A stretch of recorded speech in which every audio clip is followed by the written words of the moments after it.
After that, I asked them to please give me what their biggest takeaway from the sessions had been so far. That you have to feed content to get the Google Needle to move up onto the blogs. And so you need to work on your social media in many different ways to get people to contribute to it so that you will get ranked higher when people search. I think the video, starting to really get into video uploading and to advertise what I'm doing. Well, my big, and my big takeaways, I'll put them into several groups. I'll categorize my answer. So, as a speaker, I feel it's a very speaker-friendly event, and certainly, you go to a lot of events as a speaker, and it's the same boring shit at all of them. And this was really good because it's a smaller conference, so you get to talk to all the other speakers, and the conference. The people that put on the conference are also very warm and accommodating of the speakers, which you don't really see at other shows. Secondly, as an attendee, which when you go to speak, you want to attend other things. There was just so much to attend. Like, people who were freaking out about what to attend, and I think that's a sign of a good conference, and you want to come back again to see the stuff you missed. And then third, I actually worked with Tammy and her crew as well, and putting on a couple of things, and the one that sticks out is the optimization summit video, the type graphics that we did. And so I enjoyed very many different facets of this conference, and I definitely give it a thumbs The up. ability to leverage Twitter as a customer service tool.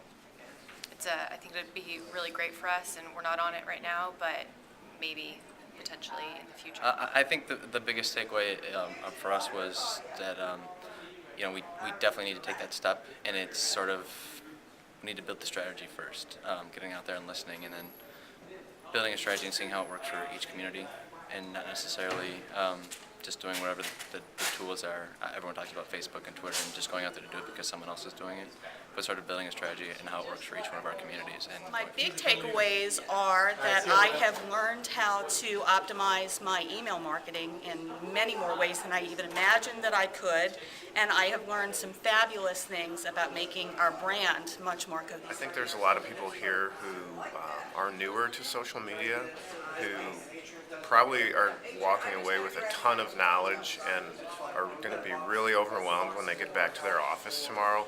And I think the best thing that they can do is just realize that just do a couple of those things well and not try to bite off more than you can chew. Don't be stupid. Do some of the common sense things that you would do in the real world. So if you are in the grocery store and you hear somebody talking bad about your community and your brand, what do you do in that situation? Hopefully you kind of engage with them and find out what their problem is, and talk to them about ways that can be reconciled. Doing the stuff online is not very much different. I mean, when people have a problem, they're saying stuff online because they want to get heard, and your responsibility to respond and try to fix their issues. My biggest takeaway is that there is no one right answer. There's no cookie cutter approach. You just have to go in and do it. I think you have to really pay attention to what people are doing. I think you really want to focus on your audience and where they're at and what they're looking for before you just jump in and start shouting. Just don't get overwhelmed, because it's easy to get overwhelmed.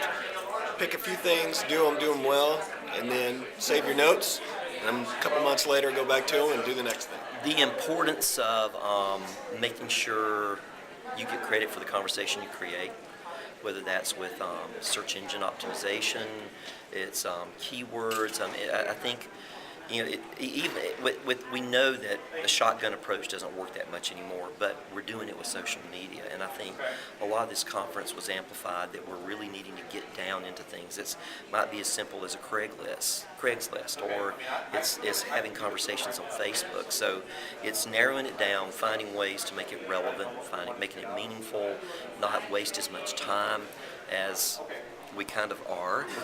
I think sometimes by shooting these shotgun approaches, it seems really simple, but we're wasting a lot of noise and a lot of energy out there.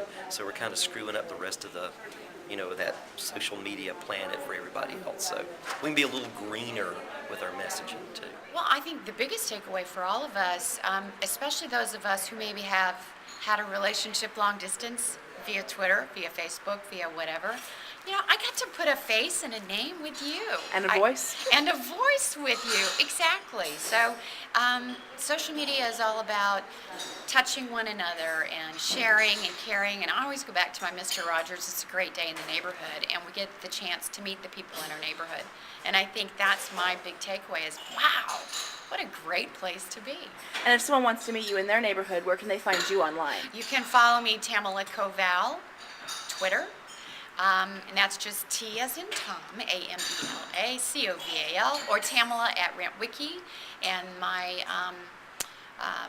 pages on LinkedIn, everything has my posters, my daily posts, my blog, the YouTubes, the RentWiki, all about us, all of that kind of good stuff. So I'm pretty easy to find. I live my life with newts, cats, dogs, kids, and my shoe closet. How to track the Google alerts and tracking everything that you're doing and how everybody's using it. Is it being effective the way you want it to? Probably taking away just something that one person said, one speaker said. They just said, it's just as important in determining what social media you do, what social media not to do. And I thought that was very interesting. And sometimes we get so excited at these things. We want to do this, we want to do this, we want to do this, and maybe just sit back before we start jumping into all these emails about things we want to start and really focus on the 4 or 5 things that we really can implement that will work for us. Great. How about you, Tammy? And just, I think just a lot of the analytics, I've learned a lot about the return on investment. That's what I hope to come back with to some of our own students say, this is what we can expect to. Biggest takeaway? Well, I got work to do.